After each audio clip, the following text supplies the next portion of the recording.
नवी मुंबई व रायगड जिल्ह्यातील ताज्या बातम्या आणि घडामोडींसाठी सबस्क्राईब करा वादळवारा लाईव्ह चॅनल आणि दाबा बेल आयकॉन। रायगड जिल्ह्यात मतदान प्रक्रियेला गालबोट लागल्याची घटना घडली आहे। महाड तालुक्यात तीव्र उष्णतेमुळे मतदानासाठी बाहेर पडलेल्या व्यक्तीचा अचानक चक्कर येऊन मृत्यू झाल्याची घटना महाड तालुक्यातील किंजळोली दाभेकर कोंड येथे सकाळी 9 वाजता घडली। उष्णतेचा पारा सकाळी 9 नंतर 40 अंशावर जात असल्यानं तीव्र उष्णतेचा फटका बसू नये यासाठी सकाळीच मतदान केंद्रावर जाण्यासाठी घरातून निघालेल्या किंजळोली दाभेकर कोंड येथील प्रकाश चिनकटे यांचा अचानक चक्कर येऊन दुर्दैवी मृत्यू झाल्याची घटना सकाळी घडली।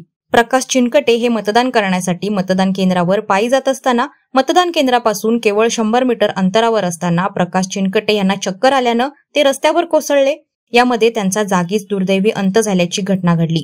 या दुर्दैवी घटनेने किंजळोली दाभेकर कोंड येथे हळहळ व्यक्त केली जाते। यामुळे सतर्कतेचा इशारा देण्यात आलाय। मतदारांनी खबरदारी घेऊन मतदान केंद्रावर जावं असं आवाहन यंत्रणेद्वारे सतत करण्यात येतोय। वादळवारा लाईव्हसाठी न्यूज ब्युरो, महाड। नवी मुंबई व रायगड जिल्ह्यातील ताज्या बातम्या आणि घडामोडींसाठी सबस्क्राईब करा वादळवारा लाईव्ह चॅनल आणि दाबा बेल आयकॉन।